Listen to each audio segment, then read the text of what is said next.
أعوذ بالله من الشيطان الرجيم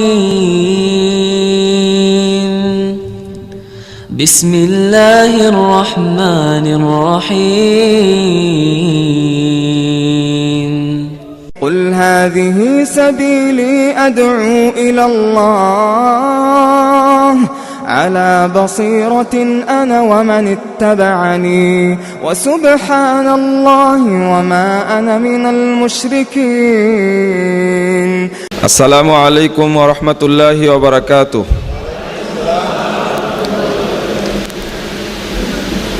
إن الحمد لله نحمده ونستعينه من يهده الله فلا مضل له ومن يضلل فلا هادي له وأشهد أن لا إله إلا الله وحده لا شريك له وأشهد أن محمدا عبده ورسوله. أما بعد فأعوذ بالله من الشيطان الرجيم. قل وأن هذا صراطي مستقيما فاتبعوه ولا تتبعوا السبل فتفرق بكم عن سبيله ذلك وصاكم به لعلكم تتقون.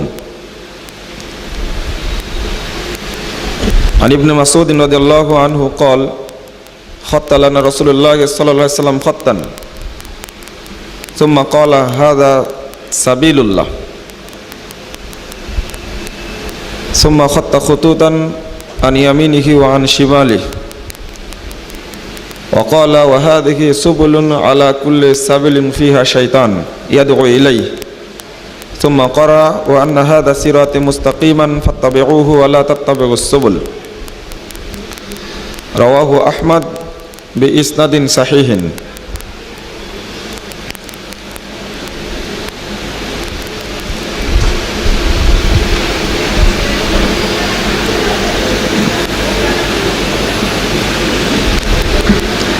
Way of the Salaf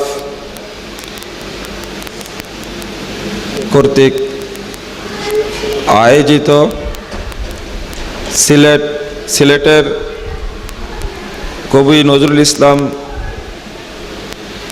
মিলনায়তনে অনুষ্ঠিত শিয়া আকিদা শীর্ষক কনফারেন্স 2013 সম্মানিত পরিচালক,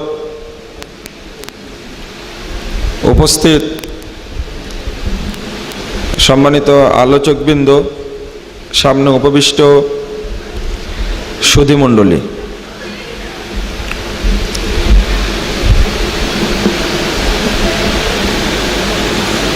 প্রথমত এই ব্যতিক্রম ধর্মী প্রোগ্রামের আয়োজন করার জন্য আমি বাস্তবায়ন কমিটিকে আন্তরিক ধন্যবাদ জানাচ্ছি। আল্লাহর কাছে দোয়া করছি আল্লাহ রাব্বুল আলামিন যেন আমাদের আজকের এই প্রোগ্রামকে কবুল করে নেন, আমিন। শিয়া আকিদা ও বাংলাদেশে তার প্রভাব এই বিষয়ে আমাকে আলোচনা করার জন্য বলা হয়েছে। তবে আশ্চর্যজনক বিষয় হলো এই, আমার দুইজন মুরব্বী উস্তাদ সমতুল্য, তাদের কাছ থেকে অত্যন্ত জ্ঞানগর্ভ বিশ্লেষণমূলক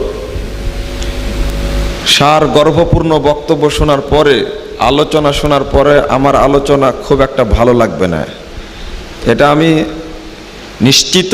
এই জন্য আমি আমার নিজের দুর্বলতা আগে স্বীকার করে নিলাম।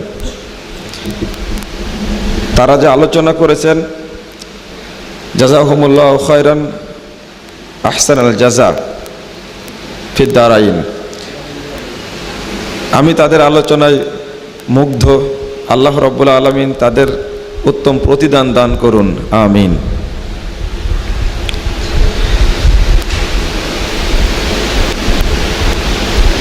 মূলত ইসলামে ফেরকাবন্দি নিষিদ্ধ,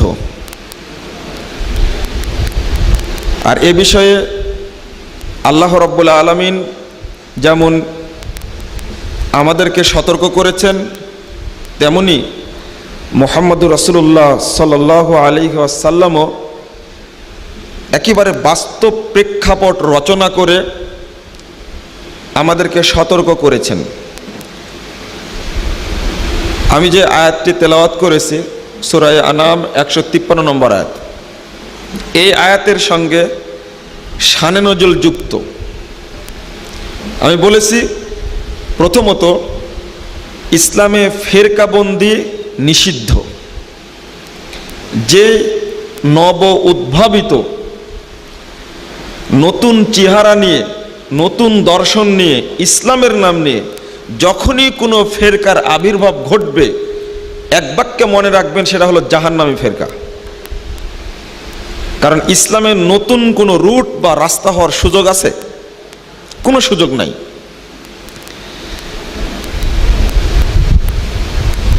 মুহাম্মদুর রাসূলুল্লাহ সাল্লাল্লাহু আলাইহি ওয়াসাল্লাম একদিন সাহাবা কিরামের সামনে একটা সোজা দাগ টানলেন, লম্বা রেখা টানলেন।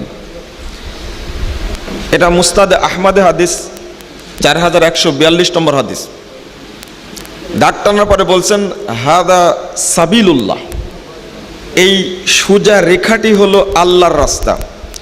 সুম্মা খাত্তা খুতুতান আন ইয়ামিনিহি ওয়া আন শিমালি, অতঃপর এই রেখার ডানে এবং বামে অনেকগুলি দাগ টানলেন।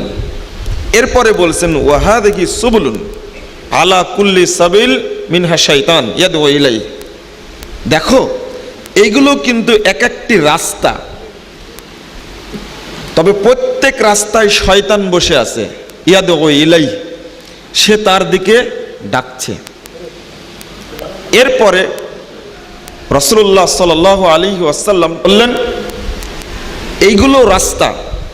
তারপরে তার ডান হাত সোজা রেখাটির উপরে রেখে বলছেন ওয়া আন্না হাযা সিরাতি মুস্তাকিমান, আল্লাহর পক্ষ থেকে আয়াত পেশ করে বলছেন, এই আয়াতের সাথে সংশ্লিষ্ট শানে নজুল, নিশ্চয় এই সোজা রাস্তাটি আমার রাস্তা, ফাত্তাবিউহু, তোমরা কেবল এই রাস্তারই অনুসরণ করবে, এই পথেরই অনুসরণ করবে, ওয়ালা তাত্তাবিউস সুবুল, অন্যান্য পথগুলোর অনুসরণ করো না, ফাতাফাররাকা বিকুম আন সাবিলি, যদি অন্যান্য রাস্তার অনুসরণ করো এই সোজা রাস্তাটি থেকে তোমরা পথভ্রষ্ট হয়ে যাবে, পথচ্যুত হবে। যালিকা ওয়াসাকুম বিহি, আল্লাহ বলছেন এটা আল্লাহর পক্ষ থেকে ওসিয়ত, এটা নসিহত নয়, এটা ওসিয়ত। তিনি ওসিয়ত করছেন এই রাস্তার ব্যাপারে, লাআল্লাকুম তাত্তাকুন, কোন রাস্তায় চলছো সে ব্যাপারে যেন সতর্কতা অবলম্বন করো। এই সঠিক রাস্তার ব্যাপারে আল্লাহ রাব্বুল আলামিনের এই পরিষ্কার বাণী থাকা সত্ত্বেও আমরা এই রাস্তার ব্যাপারে সচেতন নই। নতুন দল তৈরি হলেই কুল্লু জাদিদ লাজিজ একটা কথা আছে, প্রত্যেক নতুন জিনিস হলো মজাদার, সুস্বাদু, সামনে যে কোনো জিনিস দিলে খেতে চাই মানুষ। ইসলামের ব্যাপারে এই রুটের ব্যাপারে কোনো সন্দেহ নেই, যে রুট মুহাম্মদ রাসূলুল্লাহ সাল্লাল্লাহু আলাইহি সাল্লাম দিয়ে গেছেন এই রুটেই কিয়ামত পর্যন্ত চলতে হবে, ব্যতিক্রম কোনো রাস্তার সুযোগ নেই। এটা দেখালেন পথ, রাস্তা দেখালেন। চলুন আরেকটি হাদিসে সংক্ষেপে বলছি। আবু দাউদের 2য় খণ্ডের 631 পৃষ্ঠা একটি হাদিস বর্ণিত হয়েছে এবং তিরমিজিতে হাদিসটি আসছে 2য় খণ্ডের 92 এবং 93 পৃষ্ঠায়। রাসূল সাল্লাল্লাহু আলাইহি ওয়াসাল্লাম একদিন বলছেন লাইয়াতি আন্না আলা উম্মতি কামা আতালা ওয়ান ইসরাইল হাদু আন নাল বিন নাল, সাহাবীরা অবশ্যই আমার উম্মতের অবস্থা এমন হবে যেমন হয়েছিল বানি ইসরাইলদের অবস্থা, যেমন তারা যে স্যান্ডেল যে জুতায় যে পায়ে পরে আমরাও সেই জুতা সেই পায়ে পরি না। আল্লাহ রাসূল বলেছেন হাদু আন নাল বিন নাল। সাউন্ড বক্সে কি সমস্যা হচ্ছে কথা বুঝতে? পরিষ্কার হচ্ছে? কিন্তু আমাদের কানে একটু অস্পষ্ট লাগছে, আপনারা বুঝতে পারলে হবে। রাসূল সাল্লাল্লাহু আলাইহি ওয়াসাল্লাম এটা বলার পরে বলছেন একটা উদাহরণ, হাত্তা ইন কানা মিনহুম মান আতা উম্মাহু আলানিয়া, এমনকি শুধু জুতাই সম্পর্ক না, এমনকি তাদের কেউ যদি তার মায়ের সঙ্গে অপকর্ম করে, লাকানা ফি উম্মতি মান ইয়াসনাউ যালিক, তাহলে আমার উম্মতের মধ্যে এরকম লোক হবে যে মায়ের সঙ্গে অপকর্ম করবে। নাউজুবিল্লাহ। বিশাল প্রেক্ষাপটের উদাহরণ দিতে গিয়ে আল্লাহর নবী সাল্লাল্লাহু আলাইহি ওয়াসাল্লাম মাত্র একটি কথা বললেন, সেটা হলো ওয়া ইন্না বানি ইসরাঈল তাফাররাকাত আলা 73 মিল্লাহ ওয়া সাতাফতারিকু উম্মতি আলা 73 মিল্লাহ।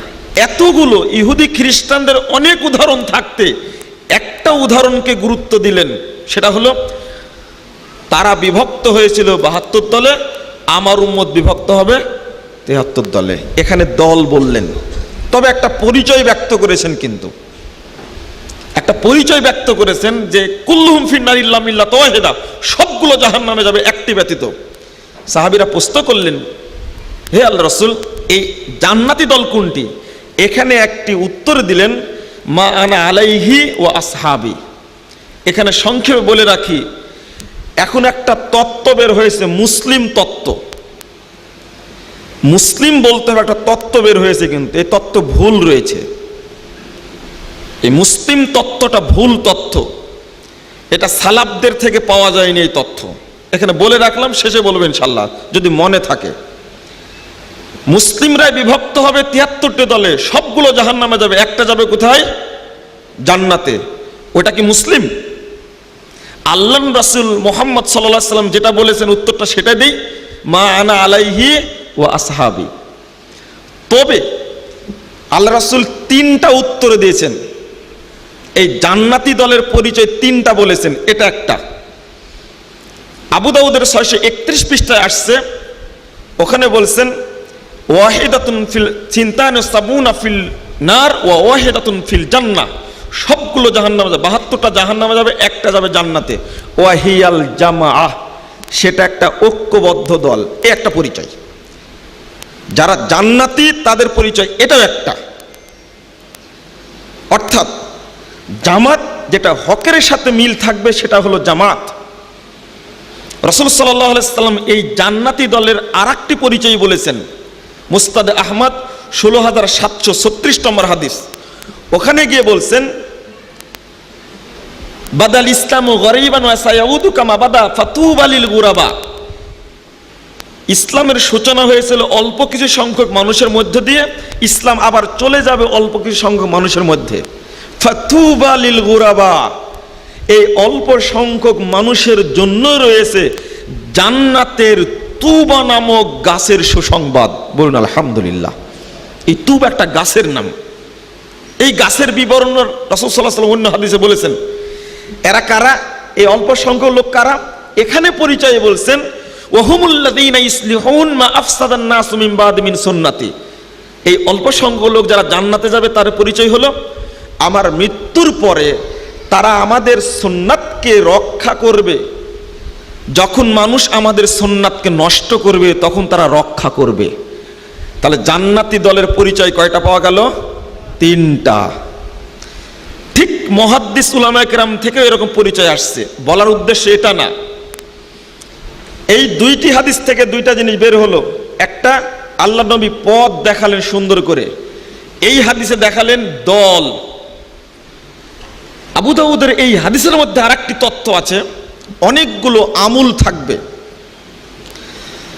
সহিহ বুখারীর 1049 পৃষ্ঠা একটি হাদিস বর্ণিত হয়েছে, রাসূলুল্লাহ সাল্লাল্লাহু আলাইহি ওয়াসাল্লাম সেখানে বলতে চেয়েছেন, দুআতুন আলা আবওয়াবি জাহান্নাম মান আজাবাহুম ইলাইহা কাযাফু ফিহা।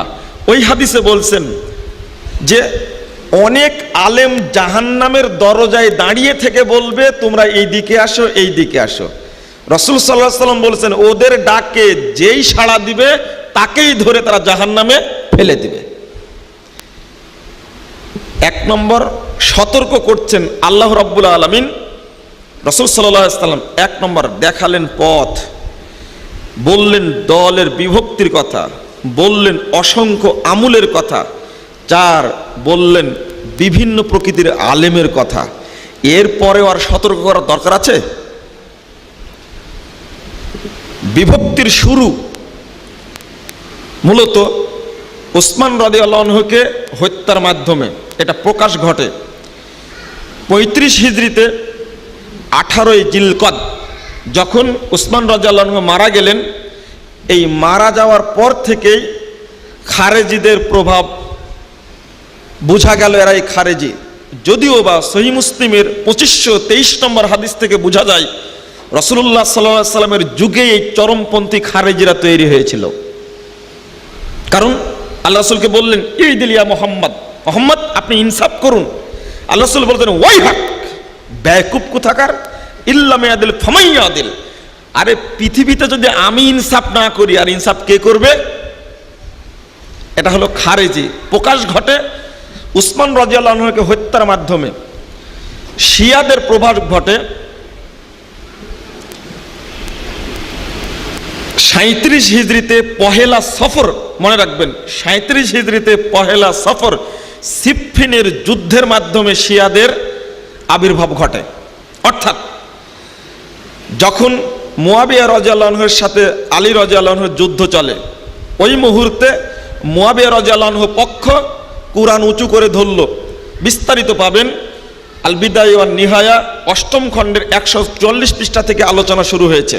অনেক আলোচনা এই মর্মে, সবচেয়ে নির্ভরযোগ্য ইতিহাসটা সেখানে পাবেন। এখানে উল্লেখ করতে গিয়ে আমি বলছি, তখন তারা আপোষ করার চিন্তা করলো।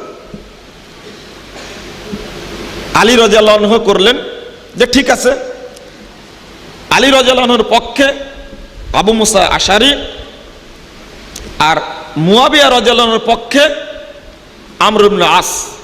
উল্টা হলো কি, এই দুইজন খারেজিরা যে দলটি বেরিয়ে গেল, আগে থেকে চরমপন্থী ছিল, যারা উসমান রাদিয়াল্লাহু আনহুকে হত্যা করেছে, ফতোয়া দিল যে আলী কাফের হয়ে গেছে। কারণ ইনিল হুকমু ইল্লা লিল্লাহ, আল্লাহ ছাড়া কোনো হুকুম নেই। তাহলে কিভাবে আলী তৃতীয় পক্ষ মেনে নিলেন? অতএব কুরআনের হুকুম লঙ্ঘন করেছে।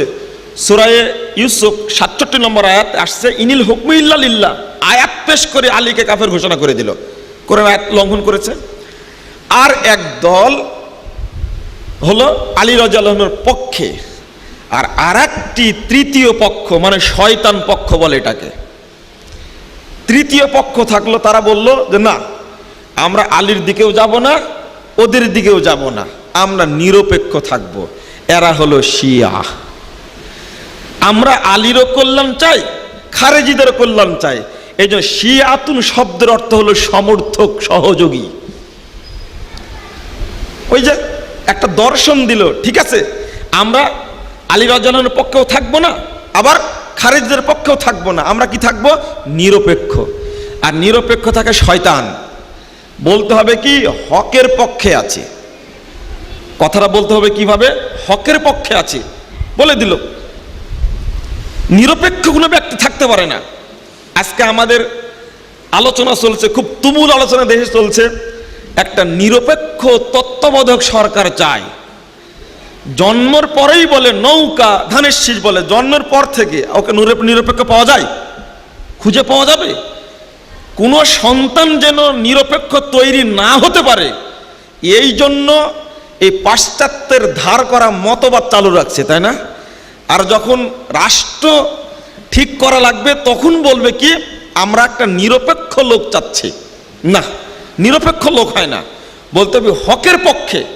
এই শিয়ারা নিরপেক্ষতার কথা বলে আলী রাদিয়াল্লাহু আনহুর সাথে মুনাফিকি করেছেন। এই মুনাফিকি করার কারণে আলী রাদিয়াল্লাহু আনহুর ক্ষতি হয়েছে। তার বাস্তব প্রমাণ ঘটেছে যখন 40 হিজরিতে আলী রাদিয়াল্লাহু আনহু নিহত হন, শহীদ হন। এটা একটা মর্মান্তিক ঘটনা ঘটে যায়, তার ইতিহাস আমি বলতে চাচ্ছি না। এবার একটু পরিচয় বলি। ইসলামের মধ্যে যতগুলো ফেরকা হবে তার মধ্যে 4টি ফেরকার ব্যাপারে মুহাম্মদ রাসূলুল্লাহ সাল্লাল্লাহু আলাইহি সাল্লাম স্পষ্ট বলে গেছেন। 4টি ফেরকার ব্যাপারে স্পষ্ট বলে গেছেন। তার মধ্যে একটা ফেরকা হলো শিয়া। 1 নম্বর আল খাওয়ারিজ কিলাবু মিনান নার, ইবনু মাজাহ 173 নম্বর হাদিস। খারেজিরা হবে জাহান্নামের কুকুর, হাদিসের সনদ সহিহ। খারেজিরা জাহান্নামের কুকুর হবে কেন? কুকুরের সাথে তুলনা করলো কেন? মুহাদ্দিসগণ অনেক ব্যাখ্যা দিয়েছেন, তার মধ্যে যেটা সারমর্ম বলতে চেয়েছেন, কুকুর কামড় দেয়, পাগল না ভালো লোক, মুমিন না কাফের, এটা বিশ্লেষণ করতে কুকুর পারে না। খারেজিরা যাকে তাকে যখন তখন কাফের ফতোয়া দেয়, ওরা বুঝে না কাফের শব্দটা কার প্রতি লাগবে। এরা কুরআন তেলাওয়াত করবে কিন্তু কণ্ঠ ভেদ করবে না, তাহলে মুসলিমেরা, আল্লাহ নবী বলে গেছেন এরা তওবা না করে মারা গেলে এরা জাহান্নামের কুকুর হবে। 2 মুরজিয়া এবং কাদারিয়া, রাসূল সাল্লাল্লাহু আলাইহি ওয়াসাল্লাম বলেছেন, এই হাদিসটা পাবেন তাবরানী আওসাত 4201 নম্বর হাদিস, 4202 নম্বর হাদিস। রাসূল সাল্লাল্লাহু আলাইহি ওয়াসাল্লাম এখানে বলেছেন, লা ইয়ারিদানে আলাইয়াল হাউদা ওয়ালা ইয়াদখুলানিল জান্নাহ আল কাদারিয়া ওয়াল মুরজিয়া। নাসিরউদ্দিন আলবানী রাহিমাহুল্লাহ হাদিসকে সহিহ বলেছেন, এটা পাবেন 2748 নম্বর হাদিস সিলসিলা সহিহা। আল্লাহ নবী বলেছেন এই 2টা দল আমার নিকটে কাউসারের পানি পান করতে পারবে না কিয়ামতের মাঠে, আর তারা জান্নাতেও যেতে পারবে না। কি কি? মুরজিয়া আর কাদারিয়া। নাই চালু? এটা কিন্তু প্রাচীন দল, শুরুর দিকের দল এটা। 4 নম্বরটা হলো শিয়া। সহিহ বুখারীর 3102 নম্বর হাদিস, রাসূল সাল্লাল্লাহু আলাইহি ওয়াসাল্লাম ভবিষ্যৎবাণী করছে এদের সম্পর্কে। নাসিরউদ্দিন আলবানী রাহিমাহুল্লাহ 2494 নম্বর হাদিসের আলোকে বিশ্লেষণ করে বলছেন, এই আল ফিতনার কথা যে বলেছেন এরা হলো শিয়া ফিতনা। কারণ রাসূলের পরিবারের উপরে ভক্তি দেখায়া আল্লাহ নবী উল্লেখ করছেন যে আমার পরিবারের উপরে ভক্তি দেখায় ফিতনা সৃষ্টি করবে, এরা কারা? শিয়া। ডক্টর সাইফুল্লাহ সাহেব হাফিজাহুল্লাহ তিনি আলোচনা করতে গিয়ে আহলে বায়াতের কথা বললেন। রাসূলের পরিবারকে সামনে রেখে শিয়ারা বিভ্রান্ত সৃষ্টি করেছে। এই 4টা ফেরকার ব্যাপারে আমরা পরিষ্কার, এরা হলো জাহান্নামী ফেরকা, এতে কোনো সন্দেহ নাই। এবার প্রশ্ন হলো বাকি ফেরকাগুলি, মুতাজিলা,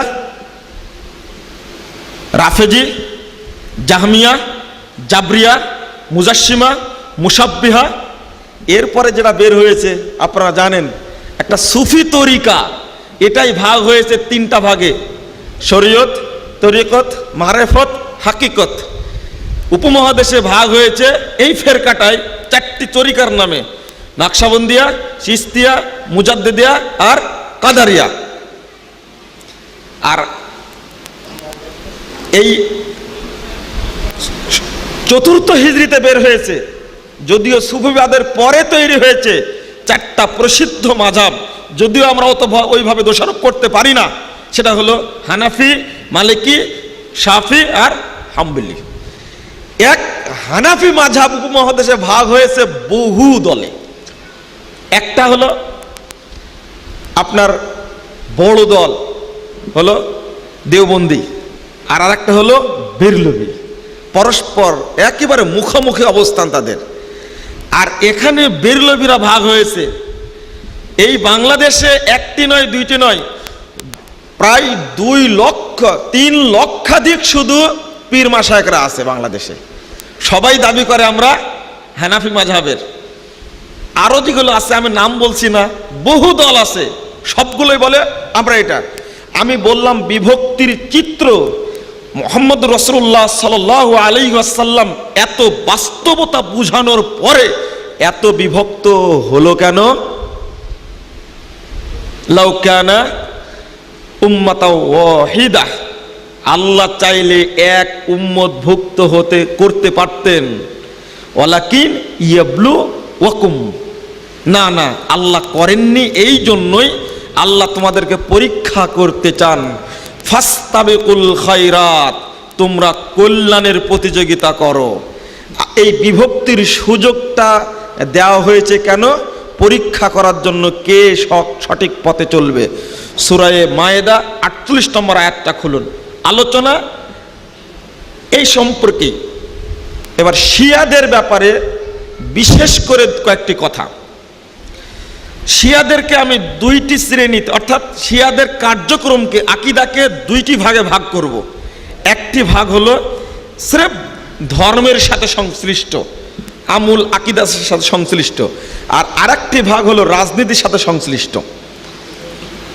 এই দুইটি ক্ষেত্রেই শিয়াদের আকীদা অত্যন্ত জঘন্যতম আকীদা। শিয়ারা মুসলিমদের সবচেয়ে বেশি ক্ষতি করেছে, এর চেয়ে বেশি ক্ষতি কোনো বাতিল ফেরকা করতে পারেনি, খারিজরাও করেনি। শিয়ারা এই ক্ষতিটা আজও করছে এবং কিয়ামত পর্যন্ত করেই যাবে হয়তোবা। মুসলিমদের পতনের ক্ষেত্রে সর্বাগ্রে হাত ব্যবহৃত হয়েছে শিয়ারা। বন্ধুরা আমার, আমি যে বিষয়টি ইঙ্গিত দিতে চাচ্ছি, এখন ধর্মীয় দিকটা যদি আমি উল্লেখ করি, অনেক বিষয় উল্লেখ করেছেন, উল্লেখ হয়ে গেছে ইতিমধ্যেই, দ্বিতীয়বার উল্লেখ করাটা ঠিক নয়, আর এটা চাওয়াটাও ঠিক নয়। আকীদাগত যে দিকগুলো আলোচিত হয়েছে আমাদের মধ্যে পুরোপুরি আছে। আপনারা এখন অধিকাংশ মানুষই ওই 5 কলির টুপি মাথায় দিচ্ছেন। এখন 5 কলির টুপি মনে হয় বুঝাতে পারলাম না। এই চারিদিকে 5টি কলি আছে। এই আকীদাটা কোথায় থেকে আসলো, কে দিল, আমরা কিন্তু জানি না, ব্যাখ্যা দেওয়া হয় না। মূলত আহলে বায়াতের উপরে ভক্তি দেখায়া মাথার উপরে করে রাখা হয়। মুহাম্মদ রাসূলুল্লাহ সাল্লাল্লাহু আলাইহি সাল্লাম, হাসান হুসাইন আর আলী ফাতেমা, এই 5 জনকে ভক্তি দেখায় মাথার উপরে রাখা হয়। যদিও এখন ব্যাখ্যা দেওয়া হচ্ছে ইসলামের রুকুন 5টা, তাই আমরা 5 কলির টুপি মাথায় দিই। এটা ভুল ব্যাখ্যা। একজন রিকশাওয়ালা পড়তে পারবে? ওর উপর তো হজও ফরজ না, যাকাতও ফরজ না। একজন কামলা, ঝাড়ুদার, সে তো এটা পড়তে পারবে না। ইসলামের রুকুন 5টা ঠিক আছে, কিন্তু ঝাড়ুদারের উপর তো ফরজ না 5টা। যদি এই যুক্তি যদি ঠিক হবে, তাহলে ইমানের রুকুন কয়টা? 6টা। এই 6 কলি, ধনী হোক, দরিদ্র হোক, ফকির হোক, রাষ্ট্রপতি হোক, সবার প্রতি 6টি বিষয়ে ঈমান আনা ফরজ, তাই না? রিকশাওয়ালা আনবে, অন্য আনবে, এমনটা না তো। ঈমান আনা শুধু না, এই 6টি বিষয়ে প্রথমে বিশ্বাস করা কি ফরজ, কার্যকর করা ফরজ। তাহলে 6টা কলি হলে যুক্তিযুক্ত হতো। ইসলামের রুকুন 5টি, এই যুক্তি ঠিক নয়, বরং এটা ইরানি আকীদা আমরা মাথায় করে নিয়ে ঘুরে বেড়াচ্ছি, আমরা জানি না। আরেকটা বৈশিষ্ট্য শিয়াদের উল্লেখযোগ্য কয়েকটি বলবো। বাংলাদেশে, উপমহাদেশে, গোটা বিশ্বেই 10ই মুহররম কেবলমাত্র একদিন সিয়াম পালন করা হয়। এটা হাদিসের খেলাফ। নিয়াত হলো শাহাদাতে হুসাইন। নিয়াত, সিয়াম রাখতে হবে হাদিস দ্বারা প্রমাণিত। কোন নিয়াতে? অর্থাৎ ফেরাউনের আক্রোশ থেকে, ফেরাউনের অত্যাচার থেকে আল্লাহ রাব্বুল আলামিন মূসা আলাইহিস সালামকে মুক্তি দিয়েছিলেন বলে মূসা আলাইহিস সালাম শুকরিয়া স্বরূপ একদিন সিয়াম পালন করেছেন। যদি আমরা মুহররমের সিয়াম হিসাবে এই নিয়াতে রাখি, তাহলে অনেক নেকি। বিগত 1 বছর যত পাপ করেছি আল্লাহ রাব্বুল আলামিন সব পাপ ক্ষমা করে দেবেন। সহিহ মুসলিমের 367 পৃষ্ঠা হাদিসটি বর্ণিত হয়েছে। সহিহ বুখারী 2004 নম্বর হাদিসে আসছে, রাসূল সাল্লাল্লাহু আলাইহি সাল্লাম বলছেন, যখন বলা হলো 10 তারিখে তো ইহুদিরা সিয়াম রাখে, তখন তিনি বললেন আমি যদি বেঁচে থাকি লাইন বাকাইতু আল আমাল মুকবিল, আগামী বছর যদি আমি বেঁচে থাকি লা আসুমান্নাত তাসি, তাহলে আমি 9 তারিখেও রাখবো। তাহলে আমাদের জন্য কয়দিন হয়ে গেল? 2 দিন, 9 এবং 10 তারিখ। এই সিয়ামটা মুসা আলাইহিস সালাম পালন করেছেন, এরপরে রাসূল সাল্লাল্লাহু আলাইহি ওয়াসাল্লাম পালন করছেন। রমজান ফরজ হওয়ার পরে আর করা লাগবে না। আমাদের এই 2টি সিয়াম যদি পালন করতে পারি, নফল সিয়ামের দিক থেকে সবচেয়ে মর্যাদাবান সিয়াম হলো এই 2টি। অর্থাৎ 1 বছরের বিগত 1 বছরের পাপ আল্লাহ সব ক্ষমা করে দিবেন। তবে যদি কোনো ব্যক্তি শাহাদাতে হুসাইনের নামে শুধু 10 তারিখ সিয়াম পালন করে, ওই ব্যক্তি আল্লাহর নবীকে অপমান করবে, সুন্নাতের বিরোধিতা করবে। অতএব যেটা বাংলাদেশে চলছে এটা করা যাবে না। মুহররম মাসের একমাত্র করণীয় হলো এই 2টি সিয়াম। কিন্তু হুসাইন রাদিয়াল্লাহু আনহুর শোকে এক শ্রেণীর মানুষ ওই দিন মহিলারা সন্তানকে দুধ পর্যন্ত পান করায় না, দুধও দেয় না। কারণ হুসাইন এই দিন মারা গেছেন, সুতরাং যে কষ্টে মারা গেছে আমার বাচ্চাকে দুধ দেব কেন, এটা পর্যন্ত করা হয়। আর একটা দিন সিয়াম পালন করে, এই আকীদা ঠিক নয়। বাংলাদেশ সরকারকে বলবো, শাহাদাতে হুসাইনের নিয়াতে এই একদিন ছুটি ঘোষণা করা শরীয়ত সমর্থিত নয়, এটা ঠিক নয়। একদিন যদি ছুটি ঘোষিত থাকে বাংলাদেশে কোটি কোটি টাকা ক্ষতি হয়। এই শিয়াদের ইরানি আকীদার কারণে এই ছুটি ঘোষণা করা উচিত নয়। মিডিয়ার মাধ্যমে আমি বলতে চাই যেন এই ছুটি আর ঘোষিত না হয়। সাথে এটাও বলবো, 15ই শাবানের বেদাতি সিয়ামের জন্য আর বেদাতি রাতের জন্য গোটা দেশে ছুটি ঘোষিত হয়, এটাও ঠিক নয়। একমাত্র 27শে রমাদান কদর রাত্রি পালন করার জন্য যে ছুটি ঘোষিত হয় বাংলাদেশে, এই ছুটি ঘোষণা করা শরীয়তের পক্ষ থেকে ঠিক নয়, শারীরিক দৃষ্টিকোণ থেকে ঠিক নয়। সুতরাং কলকারখানা যাবতীয় কিছু বন্ধ করে ছুটি ঘোষণা করার দরকার নেই। যেটা এটা আমরা সিয়াম পালন করি, এটা আমাদের উপরে প্রভাব, আর সরকার ছুটি ঘোষণা করে এটা সরকারের উপরে প্রভাব, এটা শিয়া প্রভাব। এটা এই দিন একটা কাজ করা হয়, ইমাম বাড়া একটা অনুষ্ঠান করে তারা। যেহেতু আয়েশা রাজা, তাদের ধারণা, শিয়াদের একটা দল রাফেজি, ধারণা হলো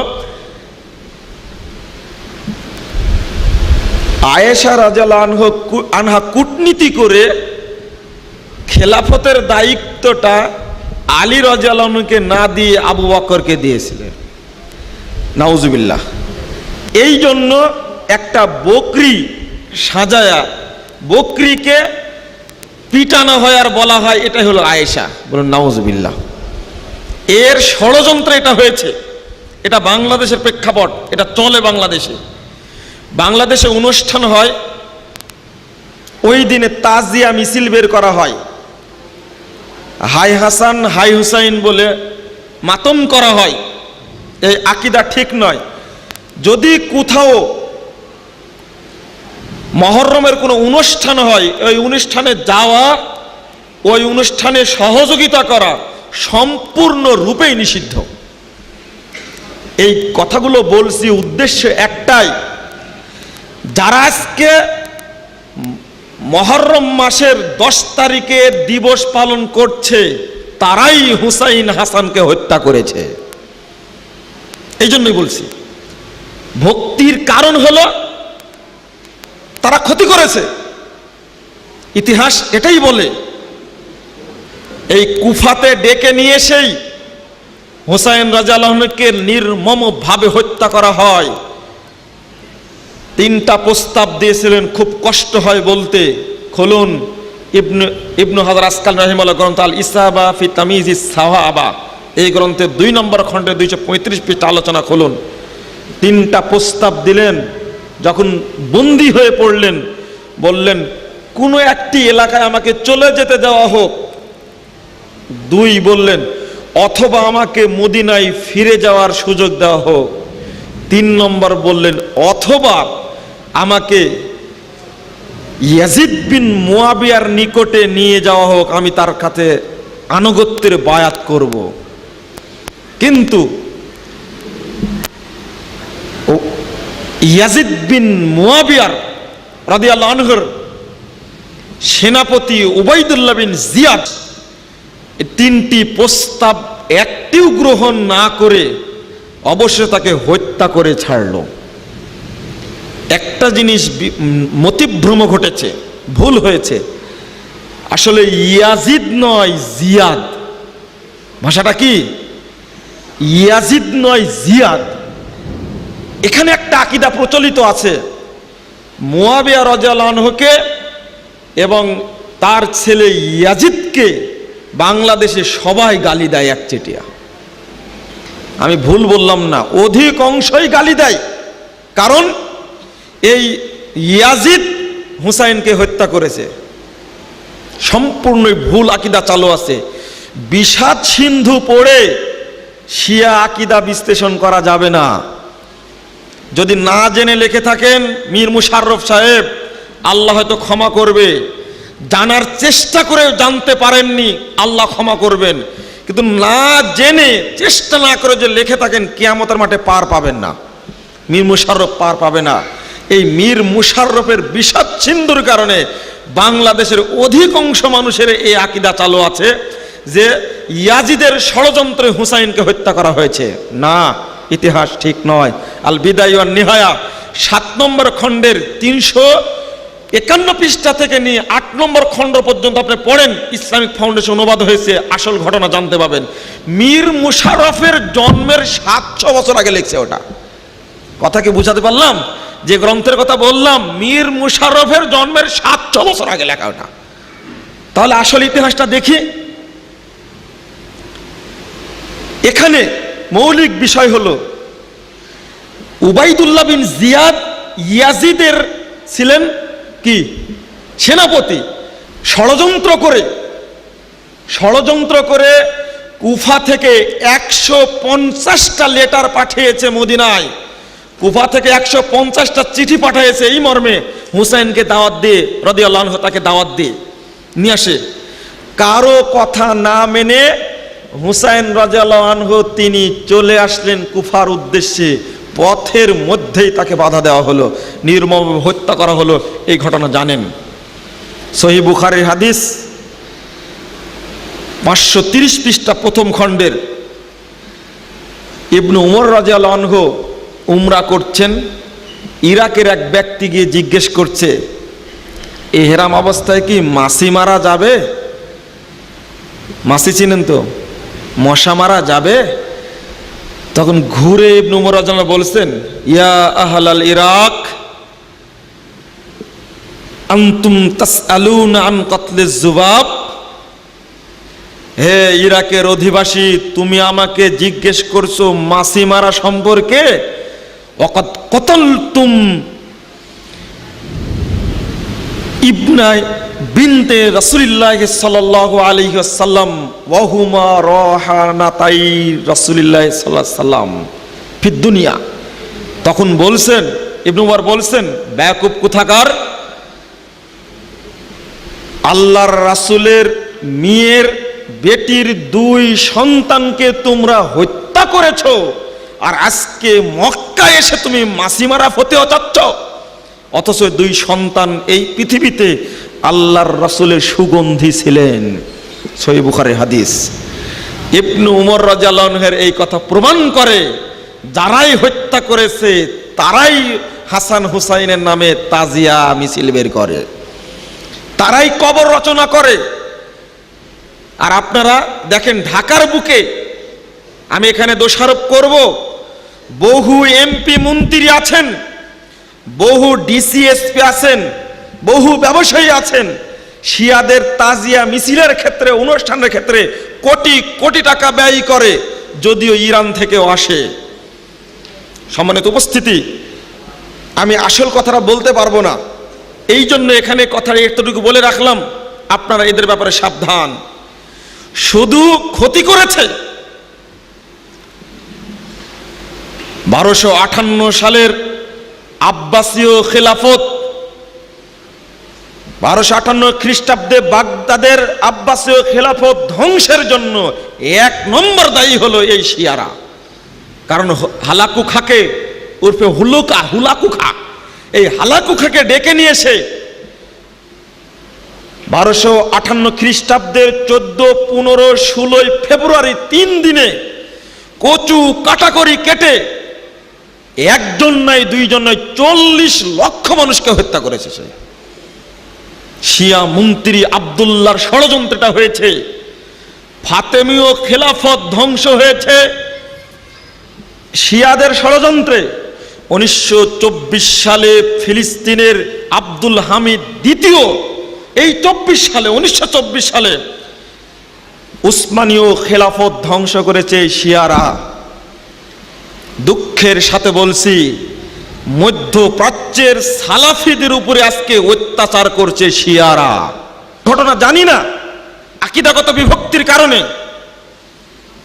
আজও ইরান শিয়া রাষ্ট্র এবং সুন্নি সালাফি মুসলিমদের সবচেয়ে বড় শত্রু।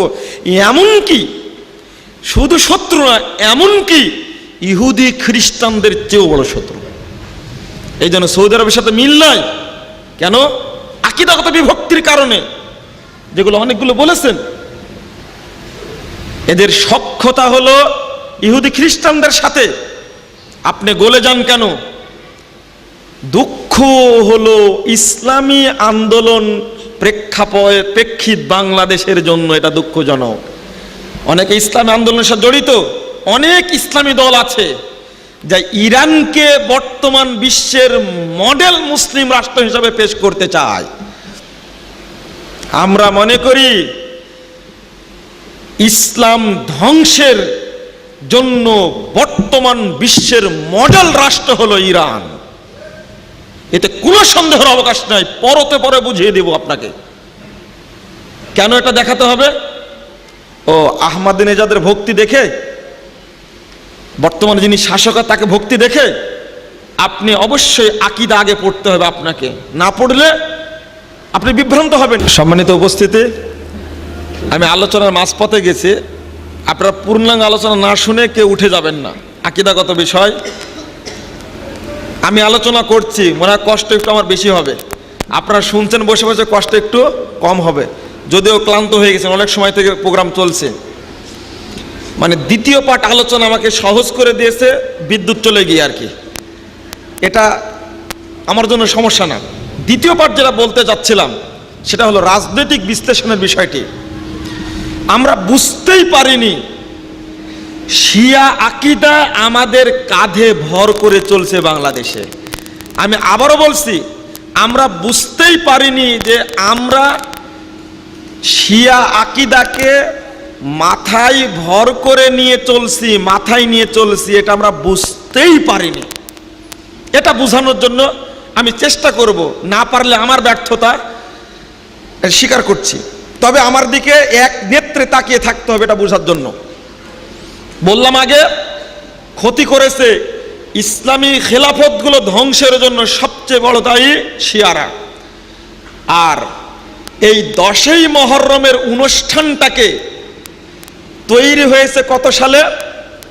ইবনুল আসির আর তারিখের মধ্যে 8 নম্বর খণ্ডের 184 পৃষ্ঠায় ইতিহাসটা তুলে ধরেছেন বহুদিন আগে। এটা তৈরি করেছে আব্বাসীয় খলিফা মতি বিন মুক্তাদির। সেই সময়ে শিয়াদের আমির ছিল আহমদ মঈজুদ্দৌলা। এই আহমদ মঈজুদ্দৌলা দুইটা কাজ করেছে। 352 হিজরিতে 18ই জিলহজকে ঈদের দিন ঘোষণা করেছিল। এই দিন উসমান রাদিয়াল্লাহু আনহু মারা গেছেন, তাই নাউজুবিল্লাহ, তাকে হত্যা করা হয়েছে, ঈদের দিন ঘোষণা করেছে। আর 353 হিজরিতে এসে 353 হিজরিতে এসে 17ই রমাজানকে না 10ই মুহররমকে এই শোক দিবস ঘোষণা করে বহুদিন আগে। এটা শিয়া আমির করেছে সেই যুগে, আব্বাসীয় খিলাফতের সময় ঘটনা ঘটে। এই ইতিহাসটা মনে রাখবেন। আর তারই ধারাবাহিকতায় আজকে চলছে। আলী রাদিয়াল্লাহু আনহুকে কাফের বলে ঘোষণা করে, আলী রাদিয়াল্লাহু আনহুকে হত্যা করেছে।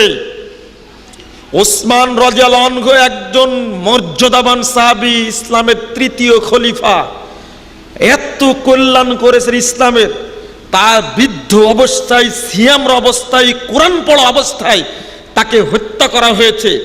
উমরে ফারুকের মতো এত বড় একজন ব্যক্তি, তাকে হত্যা করা হয়েছে। তালহার মতো একজন ব্যক্তি, তাকে হত্যা করা হলো। আব্দুল্লাহ বিন জুবাইরকে হত্যা করা হলো।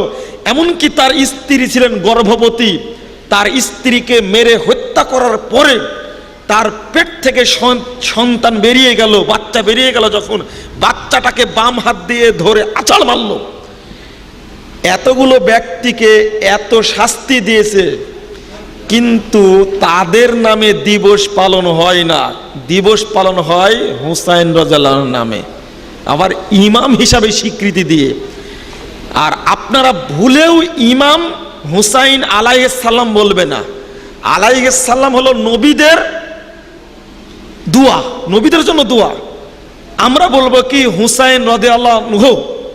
হযরত বসানোরও চেষ্টা করবেন না, বেশি ভক্তি দেখাতে হবে না, ভক্তি বেশি দেখানোর কারণে এটা। সুতরাং এই আকীদা থেকে আমাদেরকে বেরিয়ে আসতে হবে। কানিস ফাতেমা নাম চলবে না, মুজাফফর হুসাইন নাম চলবে না, হুসাইন যোগ হাসান যোগ না, একটা নামই রাখেন। আমাদের দেশে চালু আছে, বেশি চালু আছে, এটা চলবে না। রাজনৈতিক দৃষ্টিভঙ্গি বনাম শিয়া আকীদার প্রভাব, এই মর্মের ছোট্ট কথা। আপনারা উত্তর দেন। এবার একটু কথা বলতে হবে আমার সঙ্গে। ইসলামের রুকুন কয়টা? কয়টা? 5টা। 1 নম্বর কি? কালেমা। 2 নম্বর সালাত। 3 নম্বর যাকাত। 4 নম্বর হজ। 5 নম্বর সিয়াম। এই 5টা হলো ইসলামের রুকুন। ইমানের রুকুন কয়টি? 6টি। আল্লাহর প্রতি বিশ্বাস, ফেরেশতাদের প্রতি বিশ্বাস, কিতাব সময়ের প্রতি বিশ্বাস, রাসূলগণের প্রতি বিশ্বাস। কটা হলো? 4টা। তাকদীরের প্রতি বিশ্বাস আর পরকালের প্রতি বিশ্বাস। আমানতু বিল্লাহি বলেন, ওয়া মালাইকাতিহি ওয়া কুতুবিহি ওয়া রাসূলিহি ওয়াল ইয়াউমিল আখির ওয়াল কদরি খাইরিহি, তারপরে ওয়াল বাসি বাদাল মাউত নাই যে। এটা একটা আকীদা। এই যে কাঁধে করে চলছে, ওই হাফ কায়দা না পুরা কায়দায় পড়েছেন আপনারা। ইমানের রুকুন কয়টা বললেন? 6টা। উদাহরণ পড়লেন কয়টা? 7টা। আপনি দেখেন, আমানতু বিল্লাহি ওয়া মালাইকাতিহি ওয়া কুতুবিহি ওয়া রাসূলিহি ওয়াল ইয়াউমিল আখির ওয়াল কদরিহি, তারপরে ওয়াল কদরি খাইরিহি ওয়া শাররিহি, তারপরে কি বললেন? কয়টা হয়ে গেল? 7টা হয়ে গেছে। বললেন মুখে 6টা, আর গুনার সময় গুনলেন কয়টা?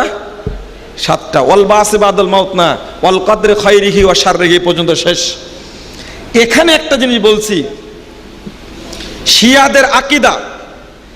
ইবনুল মুত্তাহির আলোচনা করতে গিয়ে আলোচনা করতেন শিয়াদের আকীদা। দেখেন,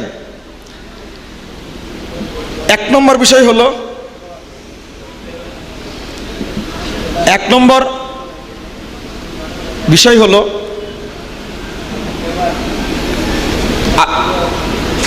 ফিরাকুন মুআসরা, নামটা মনে আসছিল না। ফিরাকুন মুআসরা একটা গ্রন্থের নাম। ডক্টর গালিব বিন আওয়াজি তিনি লিখেছেন, প্রথম খণ্ডের 359 পৃষ্ঠায় 2টা কথা উল্লেখ করেছেন। শিয়াদের ঈমান, আল ইমামতু মিনাল ঈমান বিল্লাহ, অর্থাৎ আল্লাহর প্রতি ঈমান আনার সাথে সংশ্লিষ্ট হলো রাষ্ট্র ক্ষমতা বা ইমাম নীতি। অর্থাৎ ইমামের প্রতি বিশ্বাস রাখতে হবে। ইমানের রুকুনের মধ্যে একটা রুকুন। ইমানের রুকুনের মধ্যে কি আছে? রাষ্ট্র ক্ষমতা বা ইমামের প্রতি বিশ্বাস রাখা আছে কি? ওই জন্য আগে বলে নিলাম জিনিসটা আমার সাথে বলেন। আল্লাহর প্রতি ঈমান, ফেরেশতাদের প্রতি ঈমান, রাসূলের প্রতি ঈমান, কিতাব সমূহের প্রতি ঈমান, এটা কোরআন হাদিস দ্বারা প্রমাণিত। কিন্তু শিয়াদের আকীদা হলো, অর্থাৎ ইমামের প্রতি ঈমান আনা। ইমাম মানে কি? রাষ্ট্রীয় নেতার প্রতি ঈমান আনা। আর এটা সংশ্লিষ্ট হতো আল ঈমানু বিল্লাহ, আল্লাহর প্রতি যেমন ঈমান আনতে হবে, ঠিক প্রথমে ইমামের প্রতি, রাষ্ট্রনায়কের প্রতিও ঈমান আনতে হবে। এটা হলো ঈমানের রুকুনের অন্তর্ভুক্ত করে দিয়েছে। আর আরেকটা হলো যে ইসলামের রুকুন হলো আল আল ইমামাতু ওয়া হুয়া রুকনুম মিনাল আরকান ইসলাম, মিন আরকান ইসলাম। অর্থাৎ ইসলামের রুকুন হলো 5টা, আর শিয়ারা এর মধ্যে যোগ দিয়েছে রাষ্ট্রনায়ক তৈরি করা, এটাও একটা ইসলামের রুকুনের অন্তর্ভুক্ত। আমাদের আকীদার সাথে এই আকীদার কোনো মিল আছে? নাই। তবে আমরা যে নিয়ে ঘুরে বেড়াচ্ছি, আমরা এই আকীদা নিয়ে ঘুরে বেড়াচ্ছি, আমরা বুঝতে পারিনি। ওই বুঝটা দেওয়ার জন্য সংক্ষেপে কথা। সেই বুঝটা হলো এই, উপমহাদেশে রাজনীতিতে একটা দর্শন আছে।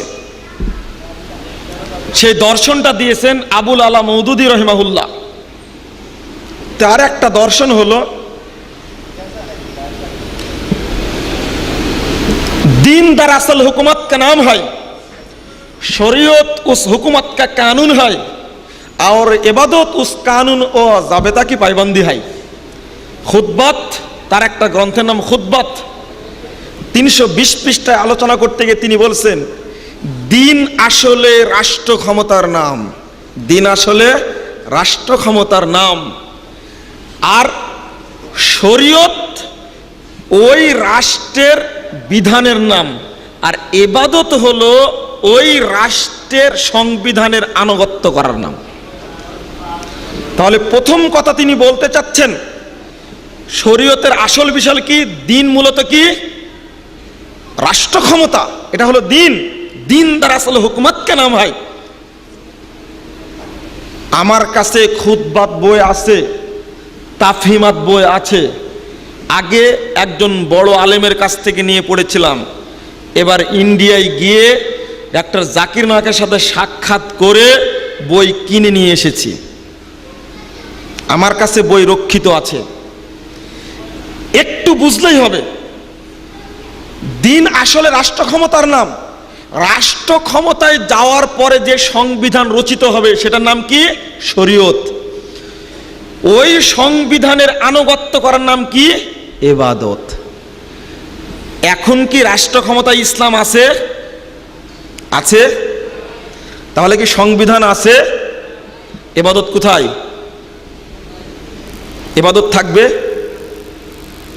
হ্যাঁ, তিনি এবার তাফহিমাত বইয়ের 2য় খণ্ডের 69 পৃষ্ঠায় গিয়ে একটা কথা বলেছেন, হালাকে দার আসল সালাত ওয়া সিয়াম हज व जाकात जिकिर व तस्बीह उस बाड़े इबादत को मुस्तैद करने वाला तमरीनात हैं।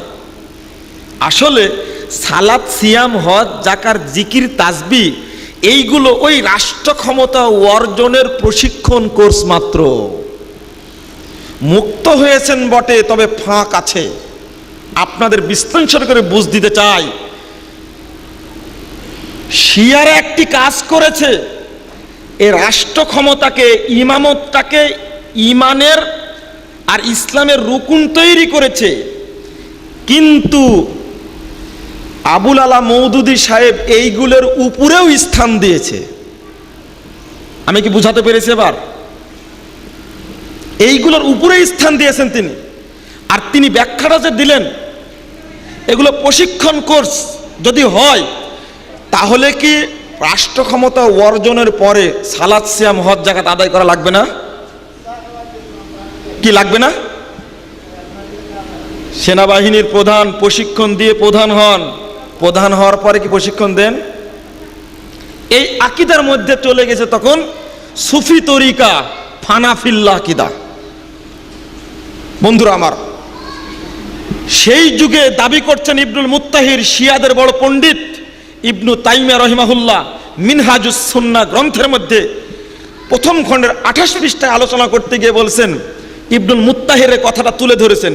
ইবনুল মুত্তাহির যে কথাটা বলেছে এই কথাটি তুলে ধরে বলছেন, আহাম্মুল মাতালিবে ফিল আহকাম ওয়া আহকামুশ শারঈয়্যা ওয়া হিয়া আল ইমামা।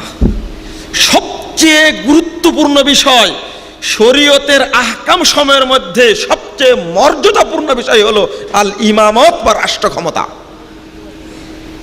ইবনু তাইমিয়া রাহিমাহুল্লাহ সেই যুগেই ইবনুল মুত্তাহিরের দাবিকে প্রত্যাখ্যান করে বলছেন, আহাম্মুল মাতালিবে ফিল আহকাম ওয়া আশরাফুল মাসাইল মিনাল মুসলিমিন ওয়া হিয়াল ইমামা ওয়া হিয়া কিসবুন বি ইজমাইল মুসলিমিন বাল হুয়া কুফরুন। ইবনুল মুত্তাহিরের দাবিকে প্রত্যাখ্যান করে বলছেন, সকল মুসলিমের ঐক্যমত্যে এই সর্বাগ্রে অগ্রাধিকার দিতে হবে রাষ্ট্রনায়ককে, রাষ্ট্র প্রতিষ্ঠার ক্ষেত্রে ইমামকে। এই দাবিটা হলো মিথ্যাচার। এরপরে বলছেন বাল হুয়া কুফরুন, এটা হলো কুফরি আকিদা। কারণ ইসলামের রুকুনের মধ্যে নেই ইমামতের কথা, আছে? ইমানের রুকুনের মধ্যে ইমামতের কথা আছে? নেই। বন্ধুরা আমার, আমি যে বিষয়টা বলছিলাম, আজকে আমরা যারা শিক্ষিত, আমরা যারা একটু পড়াশোনা জ্ঞান গরিমা নিয়ে, মানে জ্ঞান গরিমা আছে বলে আমরা যারা দাবি করে থাকি, তাদের অনুরোধ করব, যে কোনো জায়গায় পা ফেলার আগে আপনাকে হিসাব করে দেখতে হবে আমি কোথায় পা ফেললাম। এটা কি মুহাম্মদ রাসূলুল্লাহ সাল্লাল্লাহু আলাইহি ওয়াসাল্লাম দেওয়া রুটের উপরে? এই আকীদার বিরুদ্ধে উলামায়ে কেরাম কলম ধরার কারণে ইবনু তাইমিয়া রাহিমাহুল্লাহ এই মিনহাজুস সুন্নাহ লিখেছেন জেলখানায় বসে বসে। এদের বিরুদ্ধে বলতে গিয়ে তিনি জেল খাটছেন, আর জেলখানায় লিখেছেন তার গ্রন্থ মিনহাজুস সুন্নাহ। পুরো গ্রন্থটি, বন্ধুরা আমার, আলোচনা শেষ পর্যায়ে বলতে চাচ্ছি, আপনাদের উদ্দেশ্য করে বলতে চাচ্ছি, ইসলামী দল হলেই ফরম পূরণ করে তাকে ভর্তি হতে হবে, সেখানে ভর্তি হতে হবে কেন? পথ নির্বাচনের ব্যাপারে, দল নির্বাচনের ব্যাপারে এত সতর্কতার কথা মুহাম্মদ রাসূলুল্লাহ সাল্লাল্লাহু আলাইহি ওয়াসাল্লাম আমাদের বললেন, আল্লাহ রাব্বুল আলামিন ইঙ্গিত দিলেন। একটা উক্তি দিয়েই, দুইটা উক্তি দিয়েই শেষ করি। শিয়ারা যে মুসলিম নয় এটা আজকের কথা নয়, 456 হিজরির কথা বলছি। খারেজিরা যে মুসলিম নয় আজকের কথা নয়, বহু আগের কথা। ইবনু হাজার আন্দালুসি রাহিমাহুল্লাহ কিতাবুল ফসল ফিল আহওয়াল ফিল মিলাল ওয়াল আহওয়া নিহাল, এই গ্রন্থের প্রথম খণ্ডের 371 এবং 72 পৃষ্ঠায় বলছেন, ওয়াকাত তুসাম্মা বিইসমিল ইসলাম মিন আজমা জামিকে ফিরাক আহলিল ইসলাম আলা আন্নাহু গায়রু মুসলিমান। বহু দলের ইসলামের নামে নামকরণ করা হয়েছে, সাবধান, এইগুলো একটাও ইসলামী দল নয়। মিসলু তাওয়াইফা মিনাল খাওয়ারিজ, যেমন খারেজিদের যত দল আছে একটাও মুসলিম নয়। আব্দুল করিম শাহরাস্তানি আল মিলাল ওয়ান নিহাল এই গ্রন্থের 2 নম্বর খণ্ডের 78 পৃষ্ঠায় বলেছেন, ইন্না দাওয়া শিয়া লাইসাত হুজ্জাতান আলাল কুরআন ও আলাল মুসলিমিন লিআন্না শিয়া গায়রু মুসলিমিন। শিয়াদের দাবি কুরআনেও পাওয়া যায় না, মুসলিমদের মধ্যেও পাওয়া যায় না। শিয়ারা যা করে সেগুলো কুরআনেও নাই, মুসলিমদের মধ্যেও নাই। কারণ হলো শিয়ারা মুসলিম নয়। রাফেজিদের কথা এইভাবে বলেছেন। আমি রেফারেন্স টেনে আজকে আমাকে বিশ্লেষণ করার দরকার নাই যে শিয়ারা মুসলিম কি অমুসলিম, বলার দরকার নাই। আহমদী নেজাদের আকীদা যদি হয় কুরআন 90 পারা, আমার আকীদাটা কি? সাদ্দাম অনেক অপরাধ করতে পারে, তবে সাদ্দামের আকীদা আহমদী নেজাদের চেয়ে অনেক ভালো। আহমদী নেজাদ বিশ্বাস করে উল্টা, সাদ্দাম কুরআন 30 পারা এটাই বিশ্বাস করত, তার নবী মোহাম্মদ সাল্লাল্লাহু আলাইহি ওয়াসাল্লাম এটাই বিশ্বাস করত। কিন্তু শিয়াদের একটি দল আছে, মূলত নবী হলেন আলী রাদিয়াল্লাহু আনহু, নাউজুবিল্লাহ। আর আবু বকর, উমর এবং উসমান তিনজনের হাতে বায়াত করে সমস্ত সাহাবী কাফের হয়ে গেছে। কারণ হলো খলিফা হওয়ার হকদার ছিলেন কে? আলী রাদিয়াল্লাহু আনহু। এইগুলো দাবির প্রেক্ষাপটে এই সমস্ত আকীদা সব চালু আছে ইরানে। আকীদার দরকার আগে। আমি কেন ইরানকে মুসলিম বিশ্বের মডেল রাষ্ট্র বলবো? তুরস্ক একটা রাষ্ট্র, এটা হলো শিয়া আকীদায় প্রতিষ্ঠিত রাষ্ট্র। তুরস্কের জ্বালাই সৌদি আরব বাঁচতে পারছে না। আবার যদি মিশর হয় এরকম, তাহলে সালাফিদেরকে আহলে সুন্নাহ ওয়াল জামাত, যারা আহলে হাদিস, আসহাবুল হাদিস, আহলুল ইলম বলে পরিচিত সমাজে, যারা রাসূল মুহাম্মদ রাসূলুল্লাহ সাল্লাল্লাহু আলাইহি ওয়াসাল্লামের আকীদা এবং বিশ্বাসকে প্রতিষ্ঠার জন্য এবং ধরে রাখার জন্য যুগ যুগ ধরে সংগ্রাম করে আসছে, তাদের সবচেয়ে বড় শত্রু হলো শিয়ারা। আলোচনা শেষ প্রান্তে এসে বলতে চাই, শিয়াদের যাবতীয় আকীদাকে প্রত্যাখ্যান করে আমাদেরকে ফিরে আসতে হবে মুহাম্মদুর রাসূলুল্লাহ সাল্লাল্লাহু আলাইহি ওয়াসাল্লাম প্রদত্ত প্রদর্শিত আকীদায় ফিরে আসতে হবে। অতএব আমাকে দেখার দরকার নাই কে কোনটা কত বড় ইসলামী দল, আগে আমার দেখার দরকার আমি জান্নাতে যেতে চাই, জান্নাতের রাস্তা খুঁজতে চাই। কোন দল কত বড় সেটা আমার দেখার বিষয় নয়। টঙ্গীর জায়গায়, ঢাকার টঙ্গীতে, গাজীপুরের টঙ্গীতে লাখো লাখো মানুষ উপস্থিত হয়, যার কারণে আমি বলবো যে তারাই হলো হকপন্থী, ওইটা উদ্দেশ্য নয়। উদ্দেশ্য হলো আকীদা এবং আমলে মিল আছে কিনা সেটা দেখার বিষয়। আশা করি আপনারা এই ব্যাপারে মনোযোগ দিবেন। আল্লাহ রাব্বুল আলামিন আমাদের সকলকে পবিত্র কোরআন এবং সহিহ হাদিসের উপরে প্রতিষ্ঠিত থাকার তৌফিক দান করুন, আল্লাহুম্মা আমিন। আল্লাহ আমাদের আকীদাগুলোকে সংশোধন করে নেওয়ার তৌফিক দান করুন, আল্লাহুম্মা আমিন। আল্লাহ রাব্বুল আলামিন আমাদের সকলকে শিয়াদের ফিতনা থেকে রক্ষা করুন, বিশেষ করে সালাফি উলামা কেরামকে, যেমন বাশার আল আসাদ ইরান সিরিয়ার শাসক অসংখ্য সালাফি আলেমকে হত্যা করেছে ইতিমধ্যেই, রাখেনি একটিকেও। আল্লাহ যেন গোটা বিশ্বের সালাফি উলামা কেরামকে এবং সালাফিদেরকে হেফাজত করেন, আল্লাহুম্মা আমিন। আল্লাহ যেন সালাফি আকীদাকে হেফাজত করেন, আল্লাহুম্মা আমিন। আকুলু কওলি হাদা আস্তাগফিরুল্লাহ লি ওয়া লাকুম ওয়া লিসাইরিল মুসলিমিন। আপনাদের সকলকে আবারও আন্তরিক ধন্যবাদ জানিয়ে শেষ করছি। আল্লাহ যেন আমাদের কবুল করে নেন, আল্লাহুম্মা আমিন। সুবহানাকাল্লাহুম্মা বিহামদিকা আশহাদু আল্লা ইলাহা ইল্লা আনতা আস্তাগফিরুকা ওয়া আতুবু ইলাইকা। আসসালামু আলাইকুম ওয়া রাহমাতুল্লাহ।